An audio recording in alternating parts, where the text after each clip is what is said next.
NCERT line by line एक हमारा amazing सा सीरीज जहां पर आपने बहुत ज्यादा प्यार दिया हमें।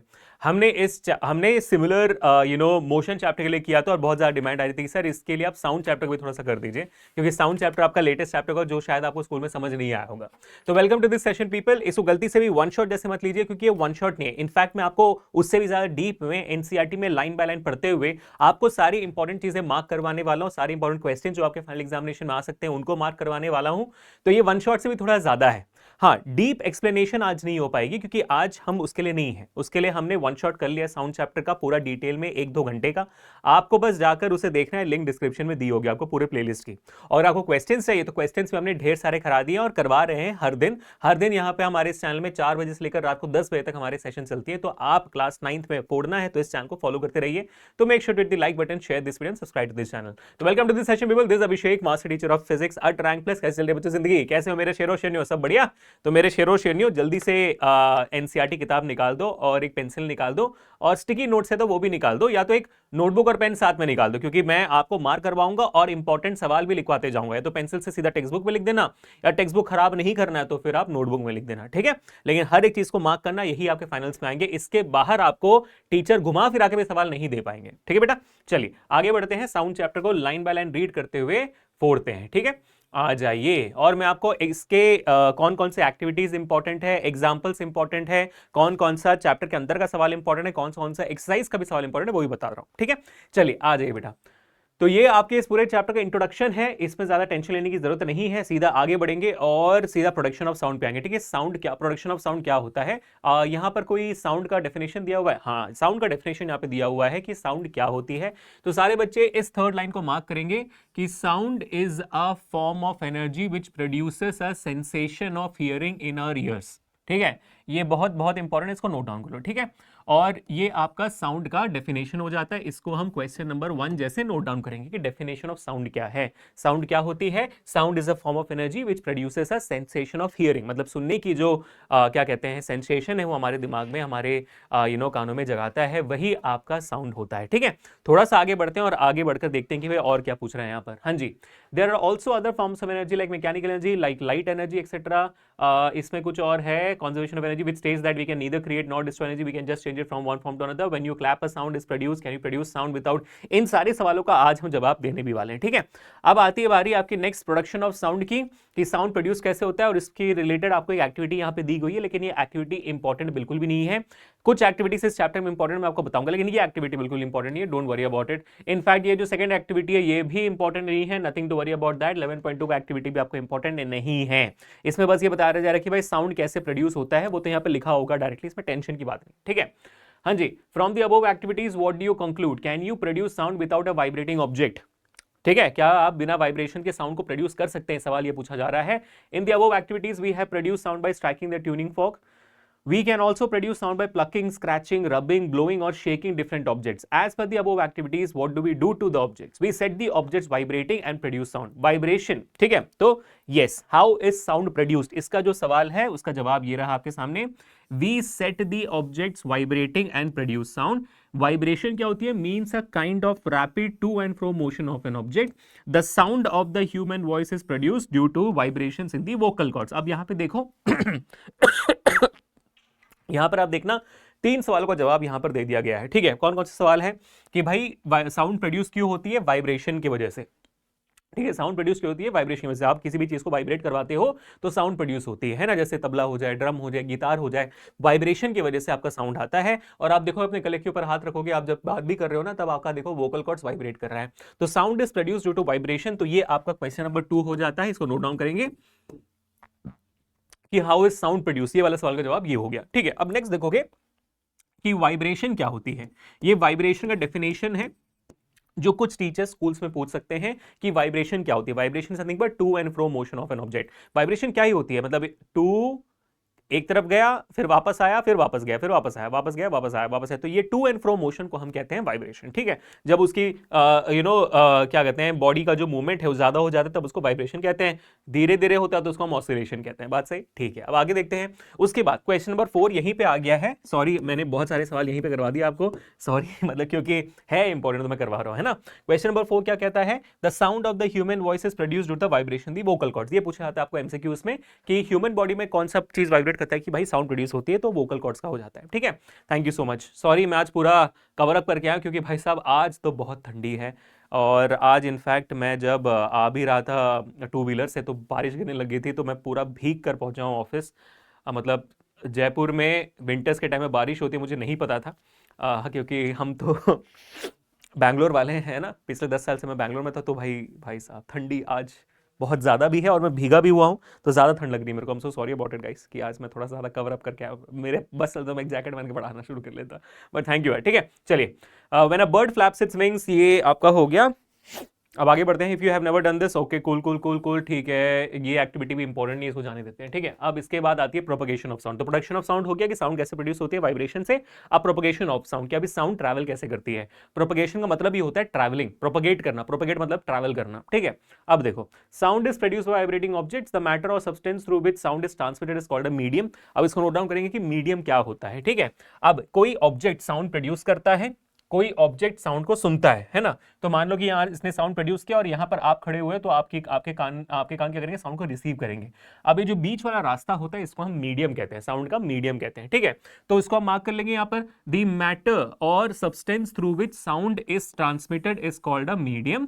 Now this medium can be a solid, liquid और गैस, कुछ भी हो सकता है, फर्क नहीं पड़ता। ठीक है, okay, sound moves through a medium from the point of generation to the listener. ठीक है, बस ये हो गया, ये हो गया, यहां पर इसको रोक देते हैं, इसके आगे नहीं करेंगे।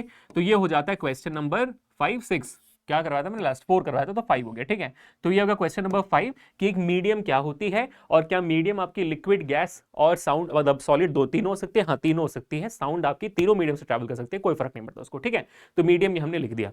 अब sound moves through a medium from the point of generation to the listener. When an object vibrates, it sets the particles of the media around it vibrating. The particles do not travel. हाँ, अब बात आती है कि sound actual में travel कैसे कर रही है। अब ये आपको 2 से 3 मार्क्स से पूछा जा सकता है आपके एग्जामिनेशन में, तो यहाँ पे इसको प्लीज पर्टिकुलरली नोट डाउन करना कि साउंड जब, अब जो मैं कह रहा हूं उसको सुनो, एनसीईआरटी में लिखी हुई है, उसको डिट्टो कॉपी करने की कोशिश कर सकते हो, नहीं कर रहे हो अपनी भाषा में लिखो। ठीक है, तो ये जो बोला जा रहा है कि व्हेन एन ऑब्जेक्ट वाइब्रेट्स, जब एक ऑब्जेक्ट वाइब्रेट करता है, it sets the particles of the medium around it vibrating.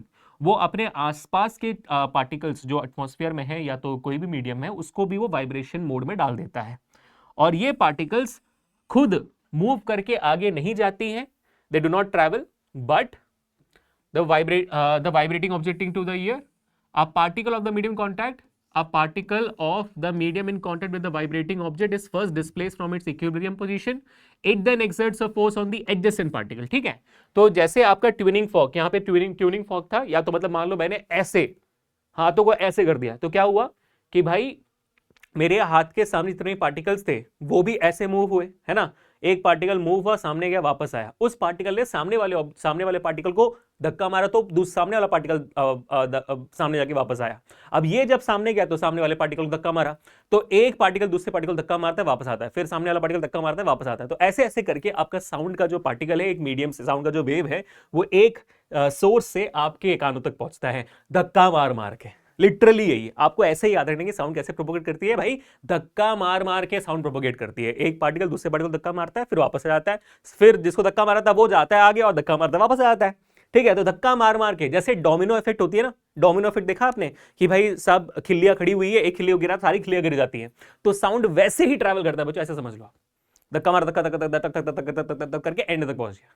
बात क्लियर हुई? बस यही वही यहां पे लिखा हुआ है, तो आप अपनी भाषा में लिख सकते हो। ठीक है, as a result of which the adjacent particle gets displaced from its position of rest. After displacing the adjacent particle, the first particle comes back to its original position. This process continues in the medium till the sound reaches your ear. एक को धक्का मारा, फिर सामने वाला गया धक्का मारा, और पीछे वाला वापस अपनी जगह पर आ गया, धक्का मार मार के आपके कानों तक पहुंचा जाता है। ठीक है, तो ये जो है ऐसे आपकी साउंड ट्रैवल करती है। The disturbance created by a source of sound in the medium travels through the medium and not the particles of the medium. तो आपको ये याद रखना है बहुत इंपॉर्टेंटली कि पार्टिकल्स ट्रैवल नहीं करती है ना, क्योंकि डोमिनो इफेक्ट में क्या होता है कि एक पार्टिकल गिरती है, सामने को गिराती है, वो खुद एंड तक नहीं पहुंचती। तो वैसे पार्टिकल धक्का मारता है, वापस अपनी जगह पे आ जाता है, और जिसको धक्का मारा वो धक्का मारता है, फिर वापस जगह में आ जाता है। पार्टिकल्स ट्रैवल नहीं करती है, इसको याद रखना है आपको, ठीक है। पार्टिकल्स ट्रैवल नहीं करती है, पार्टिकल्स की जो एनर्जी है वो धक्का मार मार के सामने जाती रहती है, ठीक है बेटा। चलो ये हो गया आपका बहुत ही इंपॉर्टेंट सवाल, इसको हम नोट डाउन करेंगे एज क्वेश्चन नंबर 6, ठीक है। मैं यहां पे लिख देता हूं, ये है आपका क्वेश्चन नंबर 6 कि how does the sound propagate, propagation of sound कैसे होती है। यहां पर बहुत अच्छे से लिखा हुआ है, आप इसी को लिख सकते हो, उसमें कोई इशू नहीं, पूरे मार्क्स मिल जाएंगे, ठीक है। अब आगे बढ़ते हैं। हाँ, अब आगे हम, a wave is a disturbance that moves through a medium when the particles of the medium set neighboring particles into motion। ये आपका डेफिनेशन हो जाता है वेव का, कि एक वेव क्या होती है। अब जैसे आपने देखा कि भाई एक पार्टिकल दूसरे पार्टिकल को धक्का मारती है, ठीक है, दूसरे पार्टिकल को धक्का मारती है और फिर वापस आती है, और दूसरा पार्टिकल तीसरे को धक्का मारता है, वापस आता है, तीसरा पार्टिकल चौथे को मारता है। तो ये जो एक सीरीज ऑफ प्रोसेस शुरू हुई है, इस डिस्टर्बेंस को हम वेव कहते हैं, इसी को वेव कहा जाता है। साउंड का वेव यही होता है। जैसे आप लोगों ने फुटबॉल स्टेडियम से देखे होंगे, फुटबॉल खेला जा रहा है तो सारे लोग अचानक से हाथ सब लोग साथ में ऊपर उठाते हैं, नीचे कर देते हैं, तो अचानक से एक वेव, है ना, मैक्सिकन वेव कहते हैं ऐसे फुटबॉल ग्राउंड में, है ना, तो सब लोग एक वेव ऐसे जा रही है, ऐसे लगता है कि नहीं है। तो ऐसे ही पार्टिकल एक को धक्का मारा वापस आया, धक्का मारा वापस आया, तो ऐसे लगने लगता है कि आपका वेव ट्रैवल कर रहा है। कैसे दिखेगा वो देखने में ऐसे दिखेगा कि एक वेव जाता है, ट्रैवल कर रहा है, वेव ट्रैवल कर रहा है, जाता है ऐसे, ठीक है। तो ये बहुत मजेदार चीज है, बहुत इंटरेस्टिंग चीज है। I hope you guys got the idea.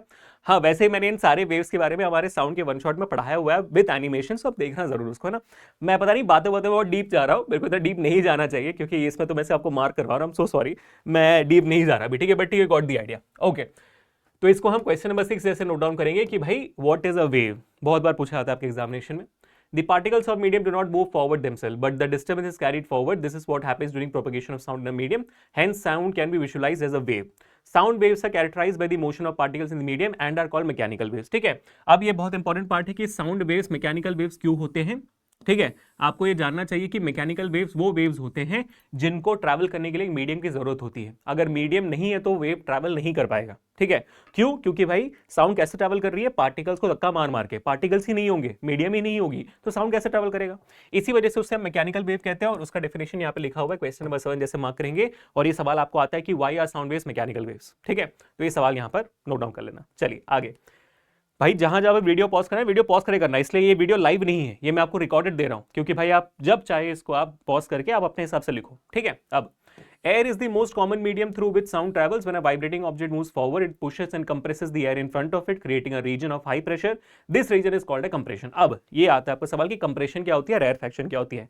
धक्का मारने वाला सीन आपने समझ गया था, ठीक है। तो देखो, जब पार्टिकल्स धक्का मार के सामने आते हैं, धक्का मारने के लिए सामने आया, यहां पर एक ऑलरेडी पार्टिकल था, तो अब इस रीजन में अचानक से दो पार्टिकल हो गए, एक पार्टिकल यहां था पहले, एक पार्टिकल यहां था पहले। अब धक्का मारने के लिए ये पास आया, तो यहां पर आप देखोगे पार्टिकल्स ज्यादा हो गए एक रीजन में। तो जहां पर रीजन में पार्टिकल ज्यादा हो जाते हैं, वहां पर प्रेशर ज्यादा हो जाता है, उस रीजन को हम कंप्रेशन कहते हैं। अब क्योंकि ये पार्टिकल यहां पर आ गया है, ये एरिया तो खाली हो गया, जहां पर वो पार्टिकल था वो पार्टिकल का एरिया खाली हो गया पूरा, तो वहां पर आपकी डेंसिटी कम होगी पार्टिकल्स की, तो वहां पर क्या हो गया भाई, खाली जगह बन गई, तो उसको हम कहते हैं रेयरफैक्शन। दोनों का डेफिनेशन यहाँ पे लिखा भी हुआ है, ठीक है। तो यहाँ पर हम थोड़ा सा हाँ मार्क कर देते हैं। When a vibrating object moves forward, it pushes and compresses the air in front of it, creating a region of high pressure. This region is called as compression. ठीक है। और वैसे ही यहाँ पर एक और चीज मार्क करेंगे हम, when the vibrating object moves backwards, it creates a region of low pressure called rarefaction. ठीक है, बस इन दोनों को मार्क कर देना है, आपको पूरे मार्क्स मिल जाएंगे। कंप्रेशन क्या होती है और रेयरफैक्शन क्या होती है, इसको क्वेश्चन नंबर 8 जैसे नोट डाउन करेंगे, ठीक है बेटा। तो हाई प्रेशर रीजन को हम कंप्रेशन कहते हैं और लो प्रेशर रीजन को हम रेयरफैक्शन कहते हैं। As the object moves back and forth rapidly, a series of compression rarefactions is created in the air. This make the sound wave that propagates through the medium, ठीक है। Compression is the region of high pressure and rarefaction is the region of low pressure. Pressure is related to the number of particles of medium in a given volume. More density of particles, जो मैंने बताया, जहां पे ज्यादा density होती है वहां पे ज्यादा प्रेशर होता है, जहां पर कम होती है कम होता है। Thus propagation of sound wave can be visualized as propagation of density variations or pressure variations in medium. तो बेसिकली आप साउंड वेव को ऐसे ही बोल सकते हैं कि भाई प्रेशर के वेरिएशन से वो आगे बढ़ रही है या डेंसिटी के वेरिएशन से आगे बढ़ रही है। हाँ बिल्कुल भाई, जैसे आप यहाँ पर देख पा रहे हो कि भाई डेंसिटी जहां पर ज्यादा है या कम में, या ज्यादा है कम में, तो ये एक वेव जैसे बन गई। तो ऐसे भी आप इसको इमेजिन कर सकते हैं, ऐसा बताया जा रहा है, ठीक है। अब देखते हैं कि भाई इनमें कौन कौन से सवाल है और हमसे कोई कुछ मिस तो नहीं हो गया मार्क करने में ना। How does this sound produce by vibrating object in medium reach your year, ये हमने कर लिया है और बहुत इंपॉर्टेंट सवाल है, इसके ऊपर हम स्टार मार्क मारेंगे। Explain how sound is produced by your school bell, ये भी हम जानते हैं कि भाई स्कूल बेल में वो एक ट्यूनिंग फोक होती है जो आपके घंटी को ऐसे टक टक टक टक करके मारती रहती है। Why are sound waves called mechanical waves, ये हम कर चुके हैं, ये भी बहुत इंपॉर्टेंट है, ठीक है। Suppose you and your friend are on the moon, will you be able to hear any sound produced by your friend? The answer is no. क्यों? क्योंकि चांद पे वैक्यूम होती है, एटमॉस्फेयर नहीं होता, तो हम नहीं सुन पाएंगे, है ना। मीडियम की जरूरत होती है, ये हमने क्लियर कर लिया, इसलिए साउंड आपका मैकेनिकल वेव भी होता है, ठीक है। चलिए आगे बढ़ते हैं। Sound waves are longitudinal waves, बहुत इंपॉर्टेंट पॉइंट है ये, और ये जो एक्टिविटी है ये भी आपके लिए इंपॉर्टेंट नहीं है, so nothing to worry about it, ठीक है। ओके, हाँ जी। The regions where the coils become, इसका एक्टिविटी का बेसिस में बताया जा रहा है, but nothing to worry. The regions where the coils become closer are of course compression regions, and the regions where the coils are further apart are called rarefactions. As we already know, sound propagates in the medium as a series of compressions and rarefactions. Now we can compare the propagation of disturbance in a slinky with the sound propagation in the medium. These waves are called longitudinal waves. In these waves, the individual particles, हाँ, अब longitudinal waves क्या होती हैं, ठीक है, और आपका sound wave जो है लॉन्गिट्यूडनल वेव क्यों होता है, इसको ध्यान से देखना। डेफिनेशन पूछा जाता है आपके एग्जामिनेशन, आपने देखा भी होगा, सुना भी होगा लॉन्गिट्यूडनल वेव्स, हाँ बहुत जगह पे बोला हुआ है। In these waves, the individual particles of the medium move in a direction parallel to the direction of propagation of the disturbance, ठीक है। yes, ये रहा आपका इंपॉर्टेंट कि लॉन्गिट्यूडनल वेव्स क्या होती है, इसको आप क्वेश्चन नंबर 9 जैसे नोट डाउन करेंगे, बहुत इंपॉर्टेंट। लॉन्गिट्यूडनल वेव्स में क्या होता है कि भाई आपका जो पार्टिकल है, मतलब आपका जो पार्टिकल है वो वेव के, मतलब वेव मान लो सामने जा रहा है, ठीक है, वेव सामने जा रहा है, पार्टिकल आपके वेव के साथ ऐसे ऐसे मूव कर रहा होगा, तो वेव भी सामने जा रहा है, पार्टिकल भी सामने और पीछे ऐसे मूव हो रही है, तो सेम डायरेक्शन में जब मूव करते हैं तब उसको लॉन्गिट्यूडनल वेव्स कहते हैं। अब मान लो कि वेव आपका ऐसे जा रहा है, अब आप देखोगे मेरा हाथ तो ऊपर नीचे हो रहा है ना, मेरा एल्बो ऊपर गया, हाथ ऊपर गया, रिस्ट ऊपर गया, तो मेरा हाथ तो ऊपर नीचे हो रहा है, लेकिन वेव कहां जा रही है, वेव तो सामने जा रही है, करेक्ट है। तो इसमें आप देखोगे कि आपका पार्टिकल ऊपर नीचे जा रहा है लेकिन वेव सामने जा रही है, तो अब ये दोनों एक दूसरे से परपेंडिकुलर हो गए, एक दूसरे से ये परपेंडिकुलर हो गए। तो आपका जो वाइब्रेटिंग बॉडी है अगर वो परपेंडिकुलर मूव कर रहा है और आपका वेव सामने जा रहा है तो परपेंडिकुलर हो गए, तो इसको हम कहते हैं ट्रांसवर्स वेव। और अगर वो सेम डायरेक्शन में मूव कर रही है, जैसे स्लिंकी मूव करती है, आपने ऐसे किया तो स्लिंकी ऐसे मूव करके जाती है ना, वाइब्रेशन ऐसे होता है, ऐसे नहीं होता, करेक्ट है, तो इसको हम कहते हैं लॉन्गिट्यूडनल वेव और इसको हम कहते हैं ट्रांसवर्स वेव, ठीक है, तो याद रखना। चलो क्लियर हो गया, तो इसलिए हाँ, सो यहां पर ध्यान देखना कि that is the reason why longitudinal waves sound waves are longitudinal waves, because the particles do not move from one place to another but they simply oscillate back and forth about their position of rest. This is exactly how a sound wave propagates, hence sound waves are longitudinal waves, ठीक है, ये पूछा जाता है। और यहाँ पर transverse wave का भी मैं बता देता हूं आपको यहाँ पर कि there is also another type of wave called a transverse wave. In a transverse wave, particles do not oscillate along the direction of wave propagation, but as oscillate up and down about their mean position as the wave travels. ठीक है बेटा, ये बहुत important, इसको आप question number 10 जैसे mark कर सकते हैं, एक्सट्रीमली इंपॉर्टेंट है, प्लीज नोट इट डाउन, ठीक है, एक्सट्रीमली इंपॉर्टेंट है, प्लीज नोट इट डाउन, बहुत बहुत इंपॉर्टेंट चीज है, ठीक है। चलिए okay, Thus, the transverse wave is the one in which the individual particles of the medium move about their mean position in a direction perpendicular to the direction of the propagation of wave. When we drop a pebble in a pond, the waves you see on the water surface is an example of transverse wave. Light is a transverse wave, but for light the oscillations are not of the medium particles or the pressure or density. It is not a mechanical wave. Blah blah blah. इसकी आपको tension नहीं लेनी, बिल्कुल चिल्ले, एकदम चिल्ले, कोई tension नहीं लेना, ठीक है। ओके, अब हम बात करते हैं characteristics of a sound. Sound के characteristic of a sound wave बहुत बहुत इंपॉर्टेंट टॉपिक है आपके सिलेबस में, let's mark that up as well, ठीक है। We can describe a sound wave by its frequency, amplitude and speed. A sound wave in graphic form is shown in 11.6 C, ठीक आ गया भाई 11.6, अच्छा नीचे आएगा, which represents how density and pressure change when the sound waves moves in the medium. The density as well as the pressure of the medium at a given time varies with distance above and below the average value of density and pressure and अच्छा, तो ये आपका sound wave है। अब देखो sound wave को उन्होंने किस में कन्वर्ट कर दिया है, ये बहुत इंटरेस्टिंग सा ग्राफ है, ठीक है। आप देखोगे कि जहां पर हाई प्रेशर रीजन्स है वहां पर वेव हाई प्रेशर रीजन्स बना रहा है, आपकी वेव की वैल्यू ऊपर है ऊपर है ऊपर है ऊपर है, और जहां जहां पर लो प्रेशर से लो डेंसिटीज है वहां पर वो लो पे है, ठीक है। तो कोरस्पॉन्डिंग करके उन्होंने ग्राफ बनाया हुआ है। आप वाई एक्सिस में डेंसिटी भी ले सकते हो, प्रेशर भी ले सकते हो, क्योंकि डेंसिटी ज्यादा जहां पे होगी प्रेशर वहीं पे ज्यादा होगा। हमने अभी सीखा डेंसिटी कम है तो भाई डेंसिटी ज्यादा है तो कंप्रेशन ज्यादा होगा, प्रेशर ज्यादा होगा तो कंप्रेशन होगा, और जहां जहां पर डेंसिटी कम होगी वहां आपकी क्या कहते हैं प्रेशर कम होगी और रेयरफैक्शन होगी वहां पे ना, तो इसलिए वो वेव आप ऐसे बना सकते हो, ऐसे करस्पॉन्डिंग करके काफी अच्छा ग्राफ बनाया हुआ है। इनफैक्ट वन शॉट में इसको हमने बहुत अच्छे से सीखा हुआ है, but let's mark the important things, है ना। So represents density. Compressions are the regions where particles are crowded together and represented. The peak represents the region of maximum compression. Thus compressions regions where density as well as pressure is high. Rarefaction the regions, ये हमने कर लिया already. हाँ ठीक है. यहाँ पर एक इंपॉर्टेंट चीज है. यस, तो ये जो पीक है, पीक को हम बोलते हैं क्रेस्ट और वैली को कहते हैं ट्रफ ऑफ अ वेव. ठीक है, तो थोड़ा सा इसको नोट डाउन करना बच्चे कि ये जो मैक्सिमम वैल्यू है ना, जहां पर आपका मैक्सिमम वैल्यू आ रहा है, इन मैक्सिमम वैल्यूज को हम कहते हैं क्रेस्ट. ठीक है, और हाई प्रेशर में मैक्सिमम वैल्यू को क्रेस्ट कहते हैं, और जहां जहां पर लो प्रेशर होगा उनको हम कहते हैं ट्रफ. यही बोला गया था वहां पे. ठीक है, तो इन लोअर वैल्यूज को ट्रफ कहते हैं और हायर वैल्यूज को क्रेस्ट कहते हैं. तो ये भी आपको एमसीक्यू से पूछा जाता है, इसको मान लेंगे क्वेश्चन नंबर 10. ठीक है, आगे देखते हैं. The distance between two consecutive, बहुत important, the distance between two consecutive compressions और two consecutive refractions is called the wavelength. ठीक है, और the wavelength is represented by the Greek letter lambda. ठीक है, and the SI unit is metre. तो यहां पर आपका आ गया क्वेश्चन नंबर 11 कि आपका वेवलेंथ क्या होता है. तो इसी ग्राफ से मैं समझा देता हूं भाई. दो कॉन्सिक्यूटिव कंप्रेशन के बीच में जो डिस्टेंस है उसको हम वेवलेंथ कैसे कह सकते हैं, या तो दो कॉन्सिक्यूटिव ट्रफ के बीच में जो डिस्टेंस है इसको भी हम वेवलेंथ ही कहते हैं. ठीक है, या तो भाई आपने यहां से एक वेव शुरू किया और वेव यहां पर खत्म हो गई, एक वेव यहां पर पूरे हो गए, इस वेव के लेंथ को भी आप वेवलेंथ कह सकते हो, फर्क नहीं पड़ता, सबकी वैल्यू सेम ही आएगी आपको. ठीक है, तो ये होती है वेवलेंथ, और वेवलेंथ का डेफिनेशन इनफैक्ट आपको पूछा जाता है. होप आपने नोट डाउन कर लिया है. और ये हमारे हेनरिक हर्ट्ज जी, जिन्होंने बहुत ज्यादा कॉन्ट्रीब्यूशन दिए साउंड के फॉर्मेट में, आगे देखेंगे. बट सो अब बात आती है फ्रीक्वेंसी की. Frequency tells us how frequently an event occurs. Suppose you are beating a drum, how many times you are beating the drum in unit time is called the frequency. तो basically आपका body कितना vibrate करता है per second, और a unit time is what we call frequency. तो इसको आप note down कर लेना.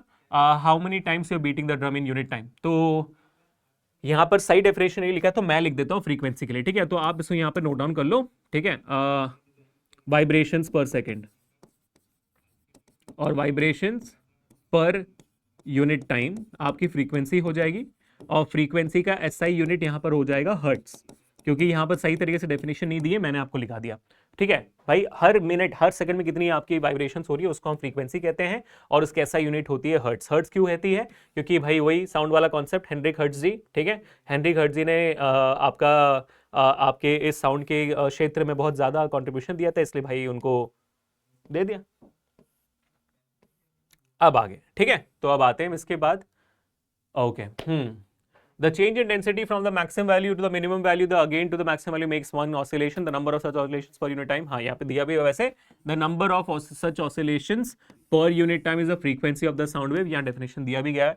If we can count the number of the compressions or abstractions there cross per unit time, we will get the frequency of the sound wave. It is usually represented by the SI unit hertz. ठीक है, तो hertz का unit यहाँ पे दे दिया गया है. The time taken by two consecutive compressions or rarefactions to cross a fixed point is called the time period of the wave.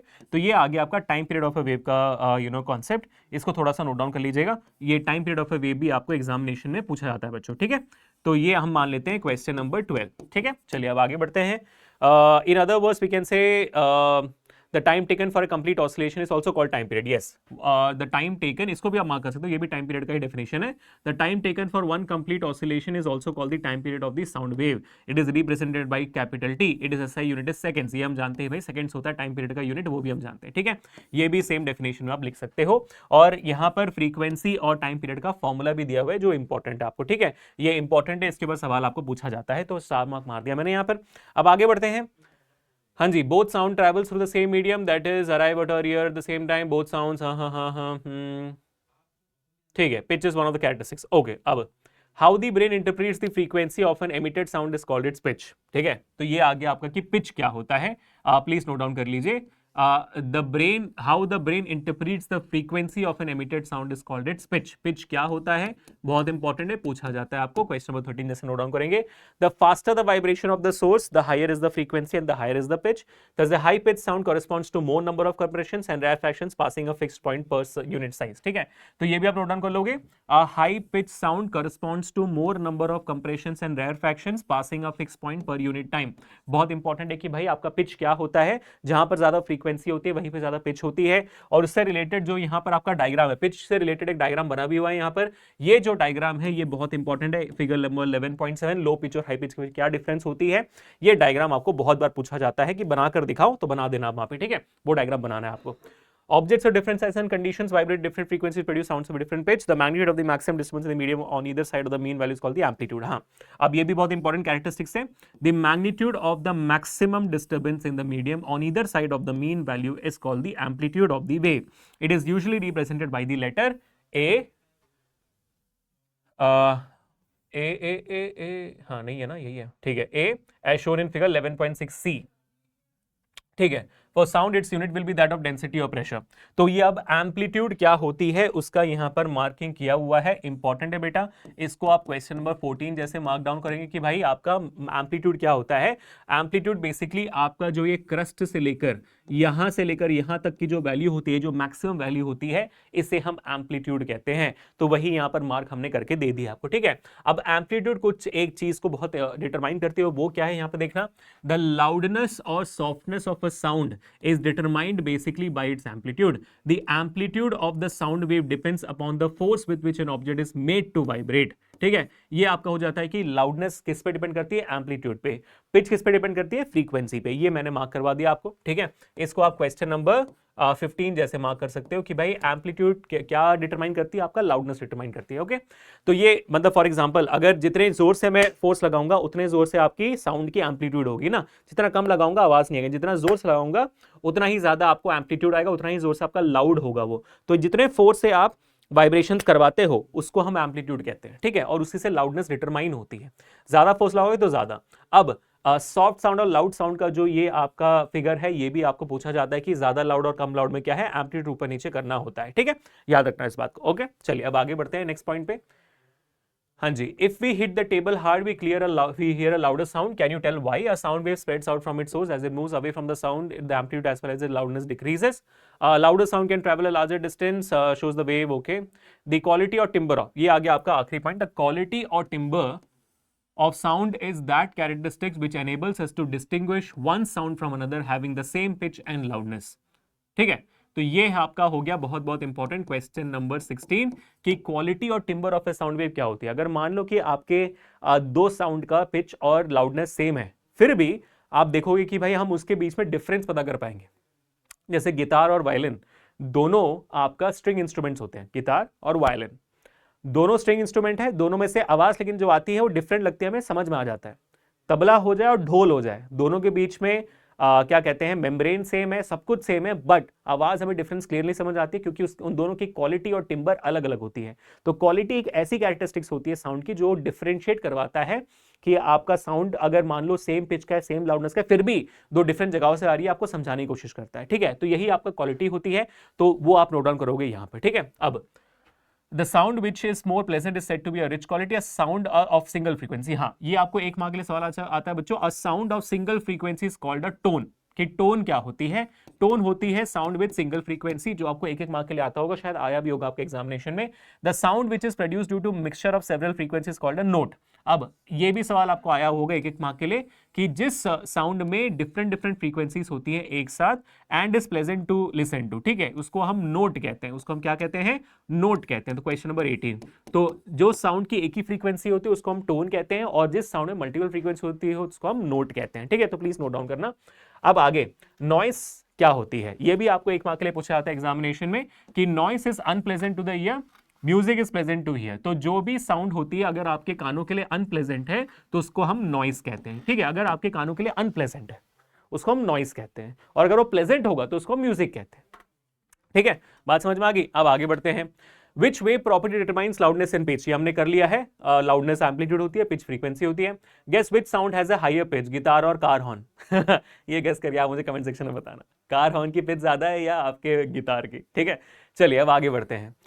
The speed of sound is defined as the distance which a point on a wave such as compression or rarefaction travels per unit time. ये आपका speed of sound का definition दे दिया गया है, बहुत बहुत important है, और उसका फॉर्मूला भी इंपॉर्टेंट है, और इसके ऊपर आपको एग्जामिनेशन में सवाल पूछा जाता है. ठीक है. और यहीं पे इसका आपके फ्रीक्वेंसी का फाइनल, स्पीड ऑफ साउंड का फाइनल फॉर्मूला भी यहां पर बता दिया जाता है. Speed is equal to wavelength into frequency. इस फॉर्मूला को याद रखना क्योंकि 10th में भी आपके ये बहुत काम आएगा. क्वेश्चन नंबर 17 पे रोका था हमने, 18 19 हो गया था. अच्छा 20 सवाल कर दिया हमने अभी तक. ओहो गाइस, इतने सवाल मैंने आपको, कितने 6 पेज के अंदर इतने सवाल दे दिए मैंने आपको. बार कैसे आ सकता है भाई, ठीक है। तो स्पीड का फॉर्मूला लिख दीजिए, वेवलेंथ इनटू फ्रीक्वेंसी भी होती है। Speed of sound remains almost the same for all frequencies in a given medium under the same physical conditions, ठीक है। Okay, speed of a sound नहीं बदलती है फ्रीक्वेंसी के साथ। अब स्पीड ऑफ साउंड से रिलेटेड जो भी आपके एग्जांपल्स होंगे सारे इंपॉर्टेंट है, मैं मार्क कर देता हूं यहाँ पर, इंपॉर्टेंट है, आप प्रैक्टिस जरूर करिएगा तभी आप अच्छा कर पाओगे।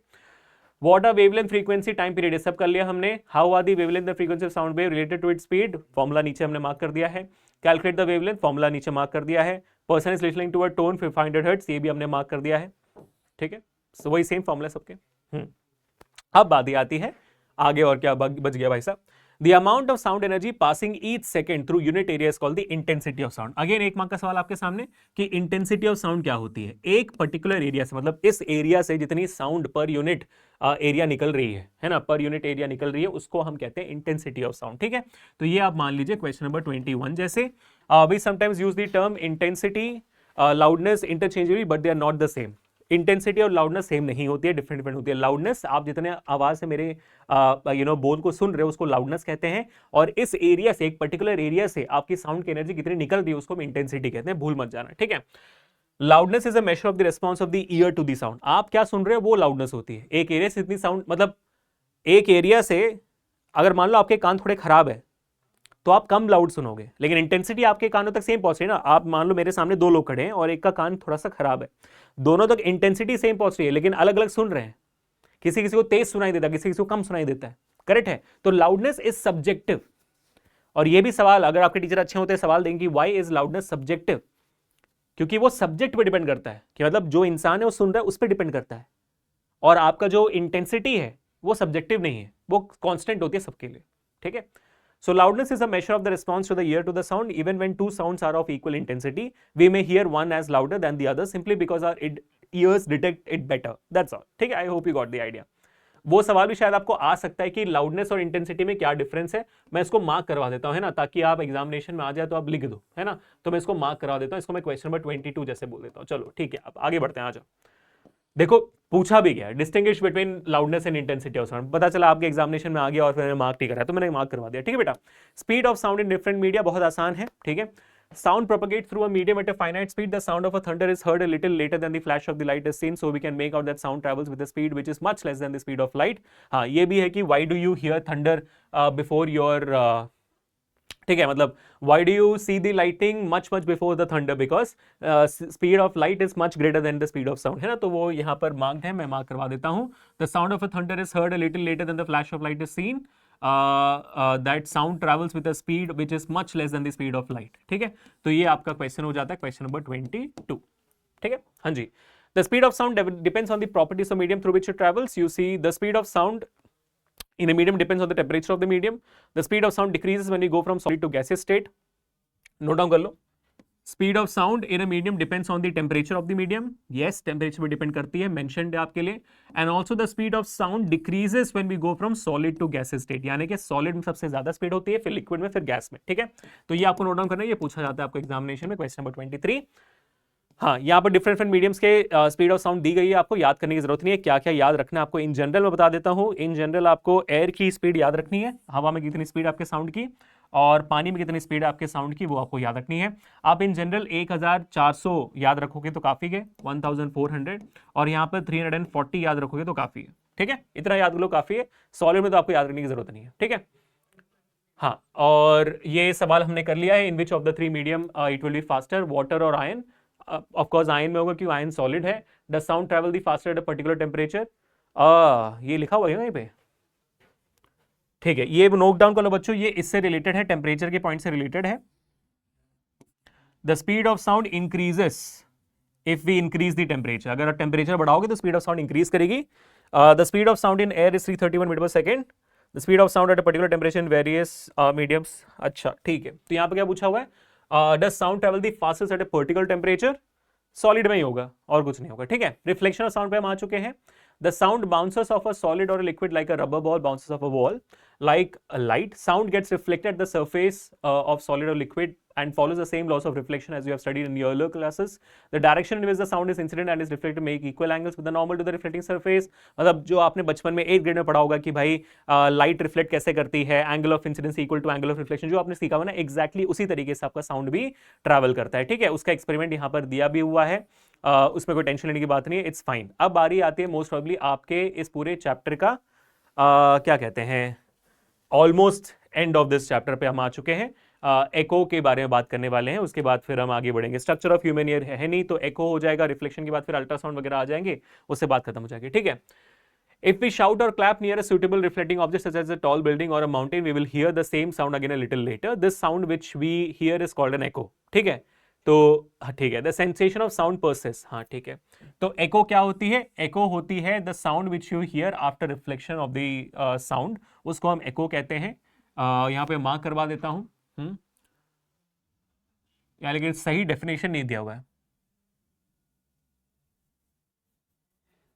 रिफ्लेक्शन ऑफ साउंड में लिख के आप एको कर सकते हो, है ना, वो दैट वुड बी इनफ। उसके बाद ये जो पॉइंट है वो इंपॉर्टेंट है, the sensation of sound persist in our brain for about 0.1 seconds. ये बहुत important. To hear a distant echo the time interval between the original sound and the reflected one must be at least 0.1 seconds. ठीक है, तो ये बहुत important point है कि आपको एको सुनने के लिए, मतलब आवाज गूंज, एको क्या होती है? आवाज का गूंजना। तो आवाज गूंजेगा तभी गूंजेगा अगर आपका साउंड और रिफ्लेक्शन में 0.1 सेकेंड्स का अंतर हो। इसको हम कहते हैं परसिस्टेंस ऑफ साउंड। तो प्लीज कृपया करके मार्क करेगा क्वेश्चन नंबर 24 जैसे। ठीक है, if you take the speed of the sound to be 344 at a given temperature, the sound must go to the obstacle and reach back the ear at the listener on reflection after 0.1 seconds. Hence, the total distance covered by the sound from the point of generation to the reflecting surface and back should be at least 34.4. Thus, for hearing, हाँ, तो इसको note down करना बच्चों। Thus, और ये जो पूरा part हमने यहाँ पर किया हुआ है ना, यहाँ से लेकर जो हम करेंगे यहाँ तक थोड़ा सा मार्क कर दो, थोड़ा इंपॉर्टेंट है, प्लीज मार्क कर दो। ठीक है, यहाँ नहीं ठीक, हाँ यहीं तक है भाई, यहीं तक। ठीक है, तो 17.2 मीटर जो होती है आपकी मिनिमम डिस्टेंस होती है एको के लिए। तो इसको आपके लिए नोट डाउन करना बेटा, क्वेश्चन नंबर 25 जैसे नोट डाउन कर लीजिए।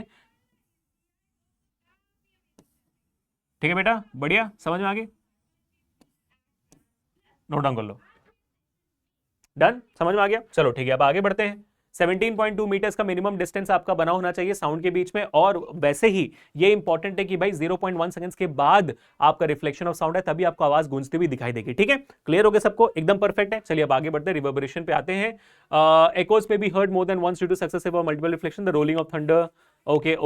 Reverberation. A sound created in a big hall will persist by repeated reflection from the walls unit. It is reduced to a value where it is no longer audible. The repeated reflection that results in this persistence of sound is called reverberation. Repeated reflection that results in reverberation क्या होती है एक बार देख लीजिए। जब आपके sound wave multiple times reflect करता है एक हॉल में या तो किसी भी जगह पर, उसको हम रिवर्बरेशन कहते हैं। एक बार करता है तो उसको एको कहते हैं, मल्टीपल टाइम्स करता है तो उसको हम रिवर्बरेशन कहते हैं। ठीक है, इन एन ऑडिटोरियम और big hall excessive reverberation is highly undesirable to reduce. हाँ, तो ये बहुत इंपॉर्टेंट है, ये सवाल आपको आता है। इन एन ऑडिटोरियम रिवर्बरेशन को कम करने के लिए क्या करते हैं? In an auditorium in a big hall excessive reverberation is highly undesirable. To reduce reverberation the roof and walls of the auditorium are generally covered with sound absorbent materials like compressed fibre board, rough plaster or draperies. The seat materials are also selected on the basis of their sound absorbing properties. ठीक है, तो reverberation मतलब जैसे अगर आप theatre में बैठे हो और स्पीकर चालू हैं, है ना, मूवी चल रही है, क्योंकि हॉल इतना बड़ा है, 17.2 मीटर डिस्टेंस बन जाता है, तो एको हो सकती है, मल्टीपल रिफ्लेक्शंस हो सकती है और साउंड आपके कानों में बार बार आ सकता है, बहुत इरिटेटिंग हो सकता है, आप मूवी नहीं देख पाओगे।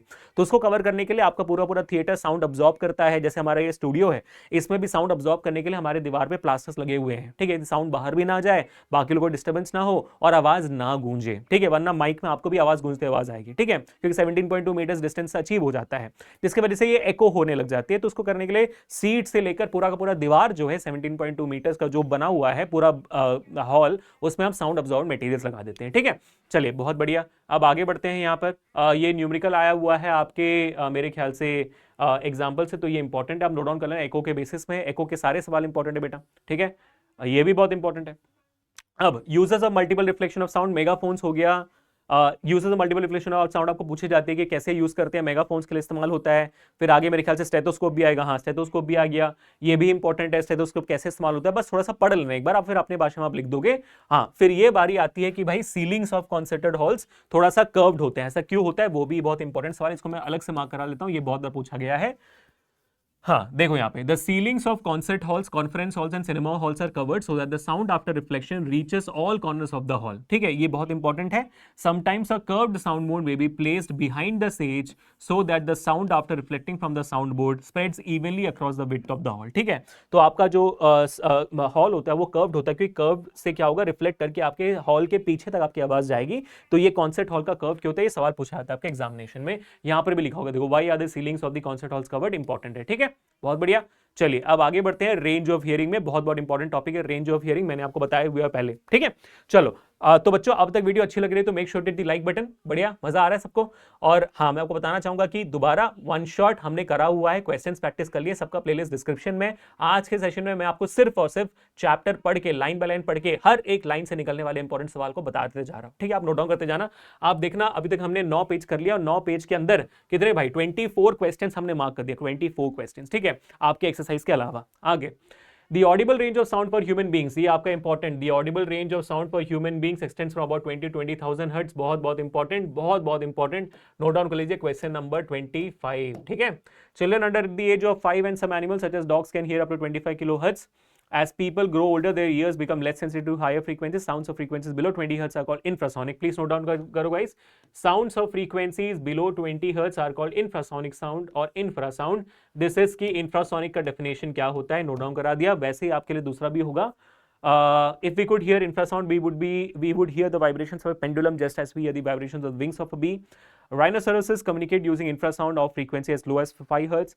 Whales and elephants produce sound in infrasound range. It is observed that some animals get disturbed before earthquakes. Earthquakes produce low frequency infrasound. ये भी इंपॉर्टेंट टॉपिक है कि अर्थक्वेक होने से पहले कुछ लोगों को कैसे, कुछ एनिमल्स को कैसे पता चल जाता है। ठीक है, अर्थक्वेक्स क्या करते हैं, earthquakes produce low frequency infrasound before the main shock waves begin which possibly alert the animals.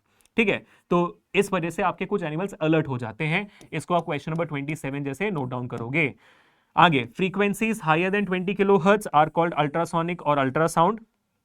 ठीक है, तो ये भी नोट डाउन करना है, क्वेश्चन नंबर 28 होगा कि अल्ट्रासाउंड क्या होता है। Ultrasound is produced by animals such as dolphins, bats and porpoises. Moths of certain families have very sensitive hearing equipment. These moths can hear the high frequencies. Squeaks of the bat and know when a bat is flying nearby and are able to escape capture. Rats are also play games by producing ultrasound. ठीक है, ये हो गया, done done done done, okay okay okay. What is audible range of hearing? What is the range of frequency associated with infrasound? Ultrasound हमने कर लिया है। Application तो अल्ट्रासाउंड में आते हैं, बहुत ही क्रिटिकल टॉपिक है ये, बहुत बहुत इंपॉर्टेंट टॉपिक है, one of the most important topics of your sound. तो make sure that you are noting this down very clearly. Applications क्या क्या है आपके। ठीक है, अल्ट्रासाउंड इज जनरली यूज्ड, पहला कि आपको ये डिफरेंट डिफरेंट सवाल अलग अलग एप्लीकेशन से आ सकते हैं। इसको आप एज अ क्वेश्चन नंबर 29 पे, अभी हम 28 था ना, क्वेश्चन नंबर 29। ठीक है, नोट डाउन करो बच्चों, जल्दी से नोट डाउन करो। क्वेश्चन नंबर 29, एक सेकंड को, 29 से पहले मेरे को लगता है कि यहाँ पर एक इंपॉर्टेंट पॉइंट था, इसलिए मैं बार बार हाँ जा रहा हूँ। हाँ यहाँ पे देखो, ठीक है, moths of certain families, moths मतलब नॉक्टर्नल बटरफ्लाइज, मतलब रात के दौरान जो ब्राउन कलर के बटरफ्लाइज दिखते हैं ना आपको, वो मॉथ्स होते हैं। ठीक है, moths of certain families have very high sensitive hearing equipment. These moths can hear the high frequency squeaks of the bat and know when a bat is flying nearby and are able to escape capture. तो एक सवाल आपको आता है आपके examination में कि how are moths able to hear the how are moths able to escape the bats. ठीक है, तो वो ऐसे बैट, तो ये इसलिए मेरे को बार बार जाना पड़ रहा था वहां पे कि मैं कुछ तो मिस कर रहा हूं, तो वो मैंने करवा दिया आपको। Ultrasound is generally used to clean parts located in hard to reach places, for example, spiral tube and old shape parts, electronic components, etc.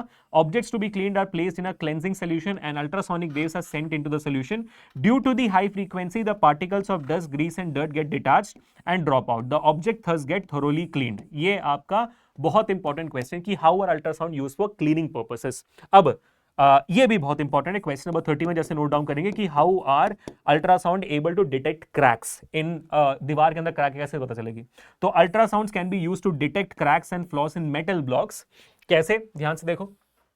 ठीक है, ये डायग्राम भी आपको बनाना है, डायग्राम भी बहुत इंपॉर्टेंट, डायग्राम भी आपको बनाना है, डायग्राम के साथ बतानी है। In construction of big structure like buildings, bridges and also scientific equipments. The cracks or holes inside the metal blocks which are invisible from outside reduces the strength of the structure. Ultrasonic waves are allowed to pass through the metal block and detectors are used to detect the transmitted waves.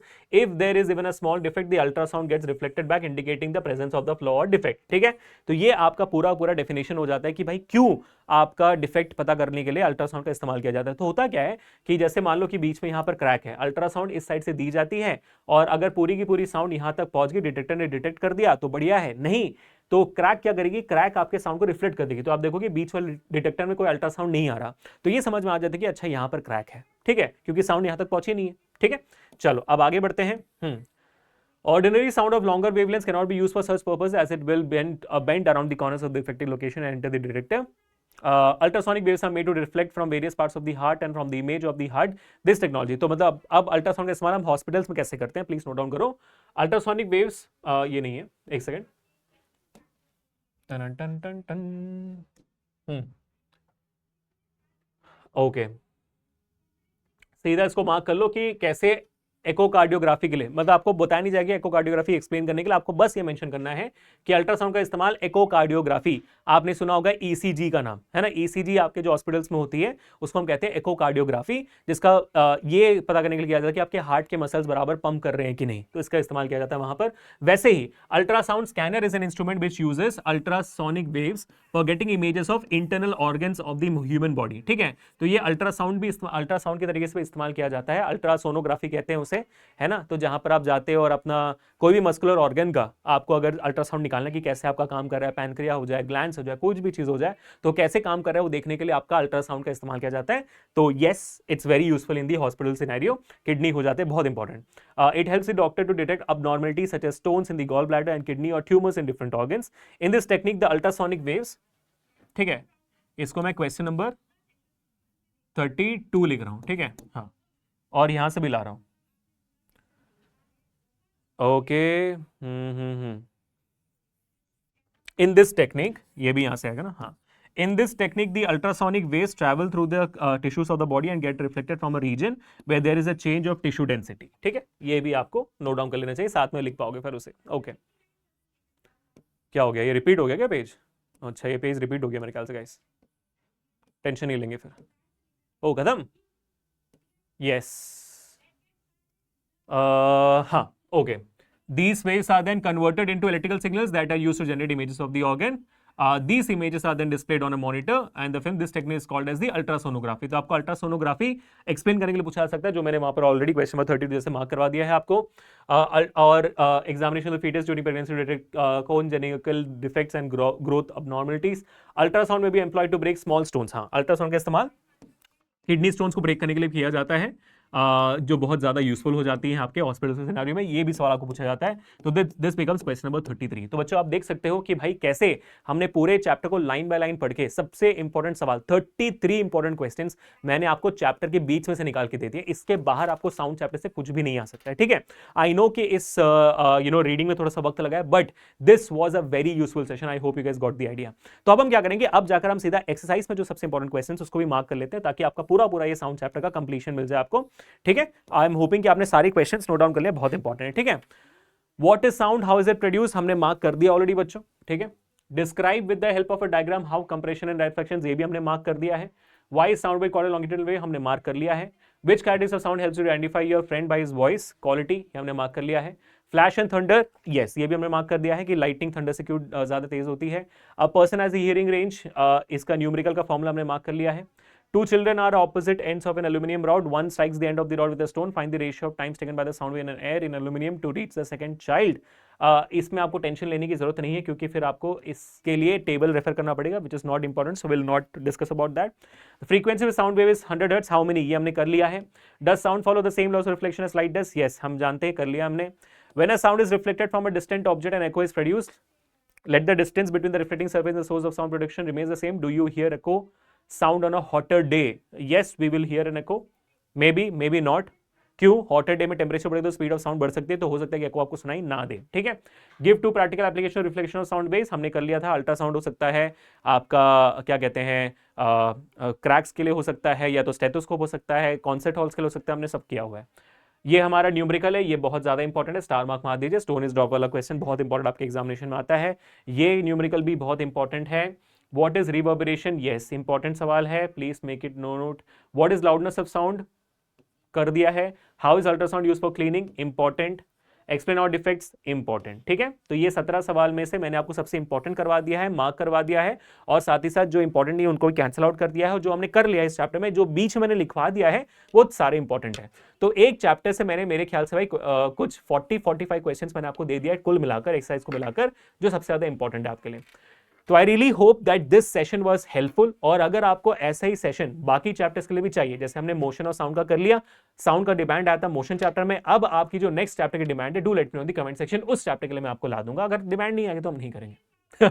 तो make sure to watch this video till the end people, hit the like button, share this video, subscribe to the channel. Thank you so much for watching. मिलते हैं next session में। This Abhishek signing off, piece.